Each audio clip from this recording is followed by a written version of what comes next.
Welcome back to Hey Kentucky. One of the many changes that have taken place because of the coronavirus is the movement of Kentucky's primary elections to June, and there are more changes about those elections. So now we are very pleased to welcome in the Secretary of State, Michael Adams. Thank you so much for being here, Secretary Adams. We appreciate your time. My pleasure. Thanks so much. So kind of walk us through what the June primary will look like. All Kentucky voters will be able to vote absentee. Is that correct? That's right. The governor and I negotiated an agreement last week. There are three big changes. One is we are expanding absentee voting. This is not a vote by mail system like they have on the West Coast. Our system has ballot integrity built in. I'll talk more about that in a moment. But number one, we're expanding absentee voting. That's already part of our law. In case of medical emergency or illness, you can vote at home. We're allowing for that. We're just making it easier with an online portal to request your ballot once you prove your identity. We're also expanding early voting so that people don't have to crowd the polls on election day. We're worried about having enough poll workers, enough locations. So number one, we're expanding absentee voting. Number two, we're consolidating the number of voting locations. A lot of our polling locations are things like nursing homes. We clearly can't use nursing homes. So we're consolidating the number of places people can vote. And the third change is election day will look much different. We'll probably have curbside voting and similar innovations so we can limit the direct interaction between poll workers and voters or between voters and other voters. We're upgrading our technology to move more toward paper balloting, away from touchscreen machines. We don't want people touching the same screens and then transmitting the virus that way. So those are the big changes.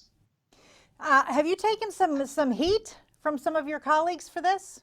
Well, the people who are on board with this are all of the members of the State Board of Elections of both parties, all the Republicans included.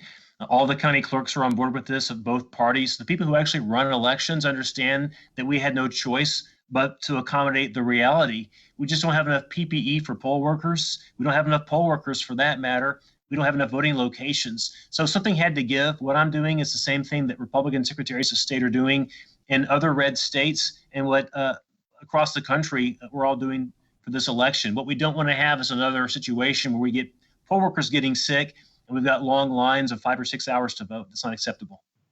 So talk about the future, right? If this is something that's successful, could more absentee ballot voting happen in the future? Could you see something like that? Well, right now, this is a one-time situation. The reason that we're able to do it this way is we have federal funds to pay for all of these absentee ballots, to pay for all of these machines, to pay for the PPE, to pay for the additional poll workers we might need or ballot counters we might need. That all goes away after we spend this money to get through this election. So if we have a normal election in November, which I certainly hope for, you're going to see a traditional election like we've had in Kentucky beforehand. It would take changes of our laws for us to do in the future what we're doing now. This is a state of emergency, and so we can do things administratively, but that power expires after the emergency expires. So it would take changes of law next year when the legislature comes back into session to change this permanently. So if we are voting normally in November, and I certainly hope we are, that will also look different because of the Voter ID Act. It will. I'm very proud to say I spent 2 years campaigning for and in the legislature this session passed a photo ID law to vote. Most Kentuckians already produce a photo ID when they vote. By law, they don't have to. But once this law goes into effect after the primary, they will. So you'll see a very active information campaign by me across the state this year, explaining the new process for our primary, but also explain to voters that starting in November, they need to bring their photo ID with them. Certainly by the time that goes into effect, our offices will be open again. Our circuit clerk offices where people can get a free ID. We're going to pay for it. We don't want anyone to be disenfranchised. Yeah, that's what I was going to ask. If someone's worried about that now, where would they go? Well, the law's not effective now. It's not effective for the primary. It's effective for November. And no one expects that we're going to have government offices closed all the way through November. So we're going to open these back up, obviously. If we did have a situation where we couldn't do that, we have the ability under the law to make that not applicable.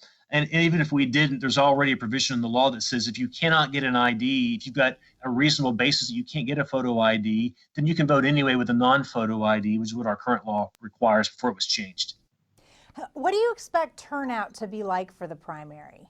Can you even speculate on what you think? It's so unknown. Yeah, I can speculate. I'll tell you what we've seen in other states is turnout has been about the same or a little higher. Uh, I haven't gotten a lot of data yet about whether you have Democrats voting more absentee and Republicans more in person when people are given a choice. That's what I expect we'll see in this primary. Republicans typically just tend to prefer voting in person. Democrats are more comfortable with mailing in their ballots. So we may see discrepancies. Some counties may have a high vote by mail and others not. We're not really sure yet. We'll have a better sense of the turnout once we open our secure online portal later sometime in May, maybe mid-May, we'll have an online portal people can apply to get their ballot mailed to them, and we'll have a better sense of the turnout at that point. Well, Secretary Michael Adams, we sure do appreciate the lengths and the measures the state is going to keep us safe while we are still voting. So thank you very much. We appreciate your time. Thanks, my pleasure. Anytime. Thank you. All right, much more Hey Kentucky right after this.